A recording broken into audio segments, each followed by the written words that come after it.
하나님 아버지, 오늘 우리가 하나님 앞에 말씀을 의지하여 기도하기를 원하오니 하나님 앞에 구하는 모든 기도의 제목에 응답하여 주시옵시고 오직 하나님만 우리의 생명과 복의 근원 되심을 인정하는 시간이 되게 하여 주시옵소서.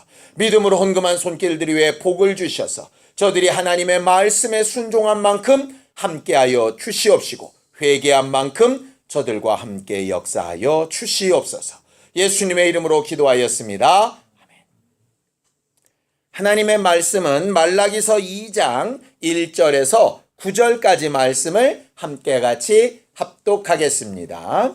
말라기서 2장 1절에서 9절까지 말씀을 함께 같이 합독하겠습니다. 함께 읽습니다. 시작. 너희 제사장들아, 이제 너희에게 이같이 명령하노라. 만군의 여호와가 이르노라.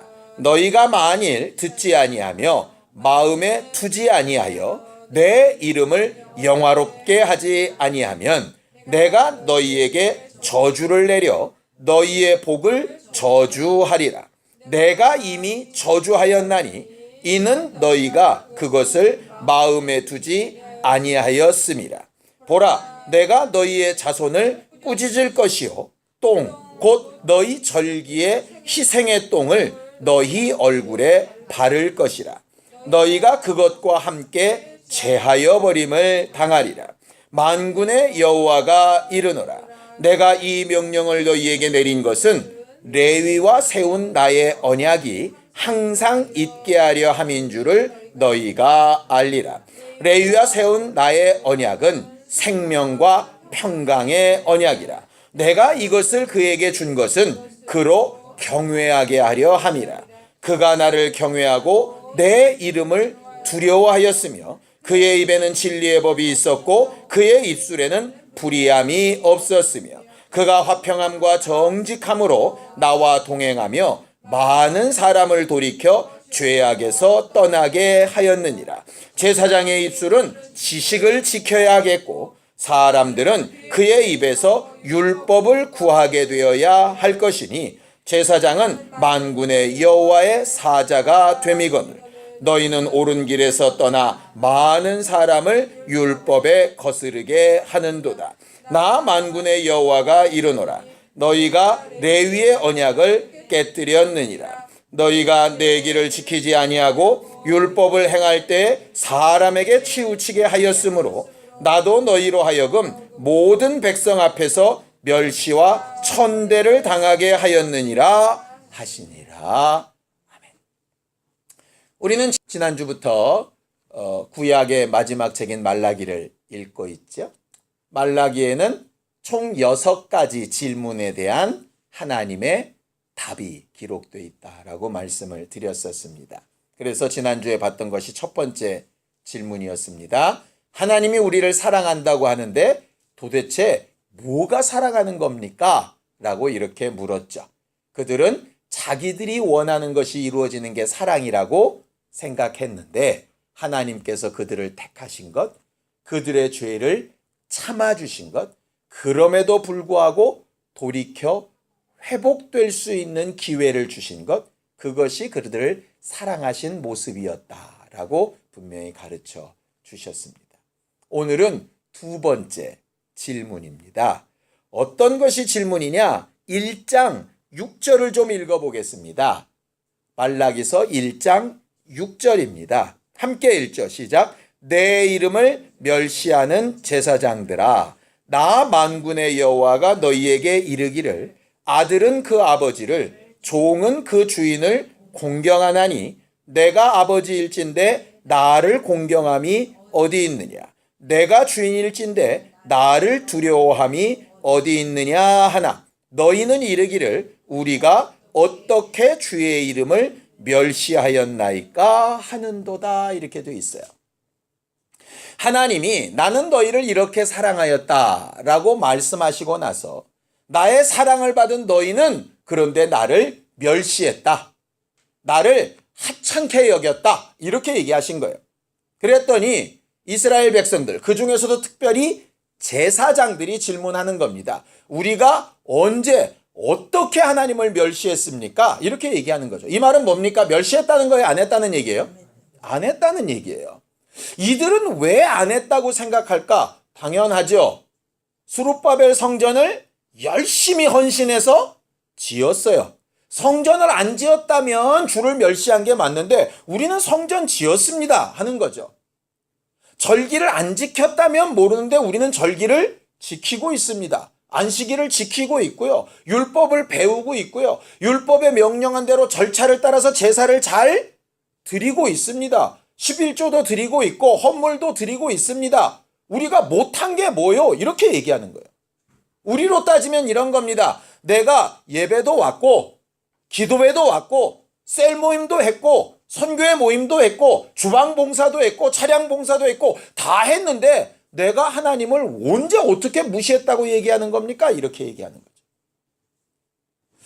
다시 한번 말씀드리지만 우리는 말라기서를 주로 목사님들에게 어떻게 들었냐면 성도들이 11조 잘 안 하고 헌금 잘 안 할 때 많이 들었던 게 말라기예요. 근데 계속 1장부터 얘기하시죠. 너희 누구더라? 제사장들아. 이거는요, 목사들이 성도들에게 할 얘기가 아니고요. 목사든 성도든 다 왕 같은 제사장들이니까 모든 믿는 자들이 들어야 될 내용이에요. 근데 마치 이 목사들이 자기들이 무슨 대단한 제사장인 것처럼 제사장들은 잘하고 있는데 이스라엘 백성들이 잘못한 것처럼 이 구절을 자꾸 대는데요. 그렇지 않아요. 하나님이 백성들에 대해서 하신 말씀이 아니고요. 제사장들 대놓고 하신 말씀이에요. 백성들은 삶이 어려워서 절기 잘 못 지킬 때도 있고 안식일을 어길 때도 있고 율법의 내용을 몰라서 어그러질 때도 있고 그럴 수 있었어요. 거기를 지금 뭐라고 하신 게 아니에요. 뭐냐면 그렇게 잘 모르고 잘못 가고 있는 이들에게 본이 되어야 될 제사장들이 나를 멸시하고 있다 이 말이죠. 그러니까 제사장들은 속상한 거죠. 자기들은 할 만큼 다 했다고 생각하는데 본이 된다고 생각하는데 누구보다도 낫다고 생각하는데 도리어 지금 하나님 같은 마음으로 백성들을 내가 야단쳐야 되겠다고 생각하는데 하나님이 나한테 말씀을 하시는 거예요. 그러니까 언제 우리가 하나님을 경멸하고 멸시했습니까? 이렇게 얘기하는 거죠. 하나님은 지금 뭘 갖고 얘기를 하시느냐? 이겁니다. 2장 5절입니다. 함께 읽습니다. 2장 5절. 함께 읽죠. 시작. 레위와 세운 나의 언약은 생명과 평강의 언약이라.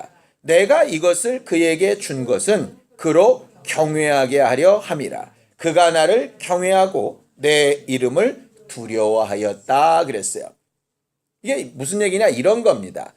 내가 너희를 레위 족속으로 구별하고 제사장으로 만든 이유는 우리에게 적용한다면 많은 사람들 가운데 예수를 믿게 하고 하나님의 자녀가 되고 왕 같은 제사장들이 되게 하고 성령을 주셔서 너희를 성도로 삼은 이유는 뭐 때문이라고요? 생명과 평안 때문이에요. 이 평안을 복으로 해석하셔도 됩니다. 생명과 복 때문이에요. 하나님의 언약은 생명과 복이 맞아요. 그런데 분명히 거기에 목적이 있죠. 생명과 복을 얻으면 끝나는 문제가 아니에요. 예를 들어 하나님의 자녀가 됐다고 끝나는 문제가 아니고 성도가 됐다고 끝나는 문제가 아니고 교회가 됐다고 끝나는 문제가 아니라는 얘기예요. 영혼을 구원받았다고 끝나는 문제가 아니라는 얘기예요. 갑자기 이상해지십니까? 우리는 그게 목적이라고 생각했잖아요. 근데 오늘 성경은 뭐라 그래요? 레위와 맺은 언약은 생명과 평강 때문인데 그 이유는 뭐냐? 그들로 나를 경외하게 하려 합니다. 하나님 생명 주신 분, 하나님 복 주신 분, 하나님 아니면 생명 없고 하나님 아니면 복이 없는, 내가 뭔가 자격이 있는 게 아니라 하나님이 나를 사랑하셔서 내게 베풀어 주셔서 이런 일을 하고 있다라고 하는 그 감사와 영광 돌림이 있는, 그래서 하나님 앞에만 서면 자격이 없는데 나는 부족한데 나 같은 것을 사랑하셔서 여기까지 이끄셨는데 이런 경외하는 마음을 가지도록 그걸 하셨는데 이것들이 중요한 그 마음은 잊어버리고 뭐만 있느냐? 생명과 복을 얻었다 하는 것만 있는 거예요. 제사장이다 하는 것만 있는 거예요. 쉽게 하면 이런 거죠. 제사를 드리면서 나도 용서받아야 될 죄인이라고 느끼면서 해야 되는데 내가 저것들 때문에 수고한다. 뭐 이런 식으로 하고 있는 거예요. 하나님의 말씀을 읽으면서 나는 어떻게 살아야 될까 이렇게 고민해야 되는데 설교자가 니들 잘 살아 막 이렇게 얘기하고 있는 거예요. 결국 그거예요. 행동이 잘못된 건 아니라 행동은 지금 그렇게 하는 게 맞는데 뭐가 없느냐? 여기가 없는 거예요. 하나님께서 그걸 고민하시는 거예요. 너희 나를 왜 멸시하냐? 그러니까 비유를 들면 이런 것 같습니다. 나이 드신 부모가 머리 굵어진 아들을 불러서 얘기합니다. 야, 이렇게 하지 말고 이렇게 하고 차 조심하고 막 이렇게 얘기합니다. 그러면은 듣기는 들어요. 훈련이 돼서 대답을 합니다. 네. 그러는데 정말 잘 듣는 대답은 이런 거죠. 네, 어머니 좀 기도해 주세요. 제가 오늘 잘 다녀오겠습니다. 이러면 되는데 네, 알겠습니다. 예. 이건 뭐예요? 말은 낸데 속마음은 뭐예요? 이제 그만 좀 하시죠. 이거잖아요. 이거예요. 예배는 하는데 마음은 먼 거예요. 말씀은 청산유수로 전하는데 마음은 먼 거예요. 11조도 헌물도 하는데 마음은 먼 거예요. 꼭 11조 헌물 잘못된 거 갖고 왔다고 이런 것만 가지고 얘기하시는 게 아니에요. 실제로 거기까지 가버린 거예요. 왜? 처음에는 그 정도가 아니었는데 마음이 없다 보니까 이 정도면 괜찮지 뭐 이렇게 넘어가는 거예요. 막 처음에는 마음이 있다 보니까 어버이날 선물 뭐 하지? 막 이렇게 한 거예요. 결혼하기 전에 장인 장모에게 시아버지 시어머니한테 막 마음을 졸여서 뭘 준비를 하죠. 그런데 한 10년 같이 사니까 하기는 해야 되겠고 마음은 굳이 안 가고 작년에 뭐 했지? 올해는 뭐 하지 뭐 이렇게 가는 거예요. 그냥 거기까지만 해도 괜찮은데 도가 이제 지나치면 아이고 뭔 날은 이렇게 항상 빨리 돌아오냐 이렇게 되는 거죠. 결과적으로 마음이 떠나 있다는 얘기예요. 하나님이 생명과 복을 주시고 그 다음에 직분을 주시고 교회로 모이게 하셨던 이유의 목적은 하나예요. 하나님을 경외하는 자가 되게. 하나님을 경외한다는 얘기가 뭡니까? 두려워하고 어려워한다는 얘기예요. 하나님의 존재 자체를 알고 그 하나님 앞에 내가 어떻게 해야 되는지를 고민한다는 얘기예요. 그런데 그게 없어지는 거예요. 너무 편해져 버린 거예요. 이거를 이런 단어로 얘기하면 훨씬 좋을 것 같습니다. 여러분들 그 매너라는 단어 아시죠? 매너. 우리나라 말로 바꾸면 예의. 좀 유식한 말로 하면 에티켓. 그러니까 매너가 뭡니까? 매너. 다른 사람들과 함께 잘 살기 위해서 일정한 규칙을 지키는 거예요. 예를 들어 예배 시간에는 떠들지 않는다. 핸드폰은 진동으로 바꾼다. 아니 진동도 불안하니까 아예 무음으로 한다. 뭐 이런 거 에티켓이잖아요. 매너잖아요. 매너 좋은 겁니까? 나쁜 겁니까? 좋은 겁니다. 근데 우리가 쓰는 말 중에 매너리즘이라는 말이 있어요. 나는 매너리즘에 빠진 것 같아. 저 사람은 매너리즘에 빠진 것 같아. 이거. 그 매너리즘이란 얘기는 우리가 정확하게는 모르는데 좋은 말 같아요? 나쁜 말 같아요? 나쁜 말이에요. 매너는 좋은 말이에요. 에티켓, 예의라는 말은 마음과 행동이 같이 갈 때는 이게 좋은 말이에요. 근데 매너리즘은 뭐냐? 행동은 똑같이 하는 거예요. 그러니까 여자 만나면 의자 빼주고 옷 먼저 받아서 걸어주고 이렇게 하는데 마음은 하나도 없어. 그냥 행동만 하는 거예요. 그게 매너리즘이에요. 그러니까 예배를 아주 조용히 거룩하고 좋은 표정으로 이렇게 막 잘 드려요. 매너 있는 거죠. 그런데 마음은 없이 행동만 하고 있다? 그건 매너리즘이에요. 근데 웃긴 게 뭔지 아세요? 매너와 매너리즘은 사실은 옆에서 그냥 봤을 때는 잘 모른다는 데 문제가 있어요. 물론 시간이 가면 옆 사람도 알아요. 근데 초창기에는 몰라요. 초창기에는 누가 아냐? 본인만 알아요. 본인. 그러니까 예배가 매너 있게 드려지면 되게 좋은데 매너리즘이 되면 이미 예배가 아닌 거죠. 기도가 매너 있게 드려지면 되는데 기도가 매너리즘에 빠지면 안 되는 거예요. 결과적으로 하나님께서 우리에게 요구하시는 것, 이스라엘 백성들에게 요구하시는 건 뭐냐 하면 형식적으로 잘 지키고 오류가 없고 아주 기가 막히게 예배하고 제사하고 하는 것도 중요합니다. 그런 걸 막 건너뛰면 안 되는 거예요. 그런 것도 중요한데 그것보다 더 중요한 게 뭐냐면 네가 나를 공경하고 경외하는 마음이 있는가? 이게 가장 중요한 문제인 거예요. 그게 안 돼. 자, 2장 6절을 보겠습니다. 본래 제사장들에게 우리 성도들에게 하나님께서 요구하신 게 뭐냐? 자, 6절입니다. 시작. 그의 입에는 진리의 법이 있었고 그의 입술에는 불의함이 없었으며 그가 화평함과 정직함으로 나와 동행하며 많은 사람을 돌이켜 죄악에서 떠나게 하였느니라 그랬어요. 하나님께서 처음에 레위인 제사장들에게 우리와 같은 성도들에게 교회에 요구하시는 것은 두 가지입니다. 뭐가 뭡니까? 거기 화평함과 정직함 이렇게 얘기하면 성경을 잘 못 읽으신 거예요. 두 가지는 뭐냐? 나와 동행하며 두 번째는 많은 사람을 돌이켜 죄악에서 떠나게 하는 것. 나와 동행하는 건 누구예요? 나요, 나. 그러니까 하나님이 요구하시는 건 우리에게 요구하시는 건 너희도 나랑 동행하고 너희로 인해서 너희 남편, 너희 자식도 나와 화해가 되고 이걸 요구하시는 거예요. 근데 제사장들이 매너리즘에 빠지니까 뭐가 되느냐? 자기는 실제로 하나님과 동행하고 있지 않은데 본인은 하나님과 동행하고 있다고 착각하면서 누구만 가르치느냐? 남만 가르치는 거예요. 그래서 예수께서 말씀하시는 거죠. 제사장들이나 바리새인들에게 왜 너희는 남을 가르치면서 너희 자신은 가르치지 않느냐라고 하는 거예요.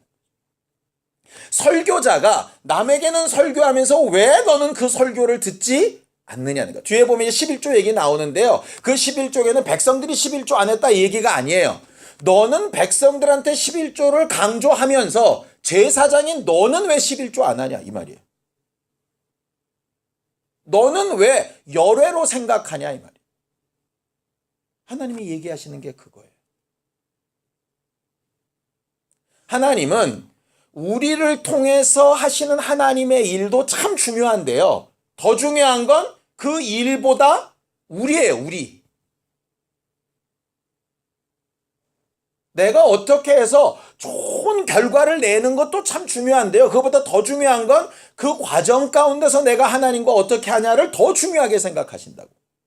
그런데 우리는 그걸 자꾸 건너 뛰는 거죠. 그래서 하나님께서 이렇게 구하고 있어야 될 것이 있다라고 말하는 게 7절입니다. 함께 읽습니다.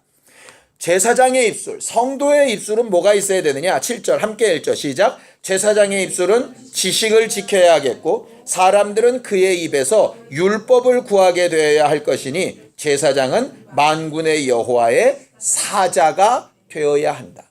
그러니 우리가 제사장으로서 교회로서 성도로서 성전으로서 구해야 될 게 뭡니까? 우리 안에 하나님을 아는 지식이 있어야 하고 다른 사람들이 구하는 하나님의 법을 본을 보여 가르쳐 줄 수 있어야 하고 그래서 오늘 저녁에 우리가 기도해야 될 게 두 가지입니다. 하나님의 마음을 잘 아는 지식이 있게 해주세요. 두 번째는 다른 이들에게 본을 보일 수 있는 하나님의 법을 본보이게 하여 주세요. 이 두 가지. 더 쉽게 얘기하면 내가 하나님과 동행하게 해주시고 다른 이들도 돕게 해주세요. 이거예요. 근데 우리가 기도하다 보면 남편, 자식, 누구 뭐 이렇게 기도하게 되는데 내가 하나님과 지금 어떤 관계인가는 잘 기도 못할 때가 있잖아요. 왜냐하면 자기는 어느 정도 되고 있다고 착각을 하게 되면 말이에요. 어떤 경우는 나만 위해서 냅다 기도하고 나를 통하여 영향받아야 될 사람들을 기도하지 못하는 경우가 있잖아요. 이 두 가지예요. 그래서 지식과 법을 구해야 하는 거죠. 이것이 안 되면 어떻게 되느냐? 자, 2절입니다. 2절 함께 읽죠. 시작. 만군의 여호와가 이르노라. 너희가 만일 듣지 아니하며 마음에 두지 아니하여 내 이름을 영화롭게 하지 아니하면 내가 너희에게 저주를 내리는데 너희의 복을 저주하겠다. 이미 저주하였나니 이는 너희가 그것을 마음에 두지 아니하였습니다. 뭐냐? 하나님은 복만 이미 명령해 놓으신 게 아니라 저주도 이미 명령해 놓으셨다는 얘기예요. 우리가 지금까지 마태복음 산상수훈을 보면서 복이 이미 와 있다 이렇게 배웠잖아요. 그것처럼 오늘은 저주도 와 있다는 얘기가, 복이 가까운 만큼 모두 가깝다는 얘기예요. 저주도 가깝다는 얘기예요. 무슨 얘기냐? 복과 저주는 하나예요, 하나. 그거를 내가 말씀으로 받아들이면 복이고 이걸 내 스스로 거부해내면 저주인 거예요. 그게 마치 예수를 믿으면 구원이고 예수를 거부하면 사망인 것처럼 복과 저주는 하나예요. 복이 따로 있고 저주가 따로 있는 게 아니에요. 복을 내가 소유하면 그건 복이고요. 복을 내가 거부하면 저주예요. 그래서 너희 복을 저주되게 하겠다 이렇게 얘기하는 거죠. 너무 간단한 얘기 아닙니까? 열심히 밭을 갈았습니다. 복이 뭡니까? 밭간 수고가 내게 돌아오면 복입니다. 열심히 밭을 갈았는데 이 수고가 남의 창고에 들어가면 저주죠. 딱 그거예요. 그러니 얘기하시는 거예요. 너희의 수고와 행동이 너희 마음의 결정, 네가 하나님을 어떻게 공경하며 어떻게 대하고 있는가에 따라서 이 행동의 수고의 결정이 복이 되기도 하고 저주가 되기도 한다. 열심히 나와서 기도하는 것이 네 마음의 결정에 따라서 복이 되기도 하고 저주가 되기도 한다. 그러니 내 심령을 위해서, 이것을 보는 이들을 위해서 당연히 기도하고 구해야 되는 거죠. 성경을 한 구절만 읽고 마치죠. 누가복음 11장 42절입니다. 11조 얘기입니다. 누가복음 11장 42절입니다. 함께 합독하겠습니다. 누가복음 11장 42절입니다. 함께 읽습니다. 시작. 화 있을진저 너희 바리새인이여, 너희가 박하와 운양과 모든 채소의 11조를 들이되 공의와 하나님에 대한 사랑은 버리는도다. 그러나 이것도 행하고 저것도 버리지 말아야 할지니라. 오늘 말라기 2장을 통해서 우리에게 답하신 건 그거예요. 하나님을 공경함이 어디 있느냐? 어떻게 해야 된다고요? 행동도 행하고 마음도 잃어버리지 말고. 마음은 있는데 행동이 안 따르고 있다면 행동할 수 있는 힘을 구해야 되는 거고요. 하나님의 법을. 법대로는 살고 있는데 마음이 움직여지지 않는다면 하나님을 제대로 알 수 있는 지식을 구해야 되는 거예요.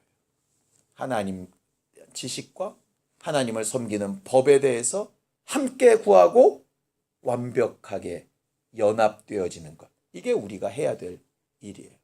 결단하고 행동할 힘을 구하고, 행동하고 있다면 마음을 다시 한번 확인하고, 이 두 가지가 죽을 때까지 계속되어져야 성전이고 하나님이 기뻐하시는 모습이에요. 이게 안 돼서 400년 동안 선지자가 없어졌어요. 왜? 말해도 안 들으시니 말을 아예 안 해버리시는 거예요. 예수가 오셔서 마지막 순간에 그것을 계속 다시 한번 가르치시는 게 사복음서죠. 오늘 하나님께서 우리에게 너는 나를 공경함이 어디 있는가? 라고 물으실 때 나는 하나님을 이렇게 공경하고 있다고 말할 수 있는 사람들이 되기를 예수님의 이름으로 축원합니다. 함께 같이 기도하겠습니다. 하나님 아버지, 우리를 도우셔서 우리 안에 하나님의 마음과 생각을 더 잘 알고 주를 경외할 수 있는 신령한 심령들이 되게 하여 주시옵시고, 우리의 행실과 삶도 하나님의 도우심을 얻기에 합당한 주의 법으로 가득 채워주시기를 원합니다. 그리하여 나도 주와 동행하여 살고 나와 함께하는 이들에게도 좋고 선한 영향력을 미쳐 변화를 받게 하는 제사장의 거룩한 삶을 살도록 우리를 도와주시옵소서. 가난한 심령으로 구하여 싸우니 응답하여 주시고 하나님이 우리에게 명하신 복이 될 수 있게 하여 주시옵소서. 이제는 우리 주 예수 그리스도의 은혜와 하나님 아버지의 극진하신 사랑과 성령님의 감동하시고 함께 하시는 분명한 증거가 하나님에 대한 지식과 법을 구하고 돌아가는 저들에게 이제부터 영원까지 함께 있을지어다. 아멘.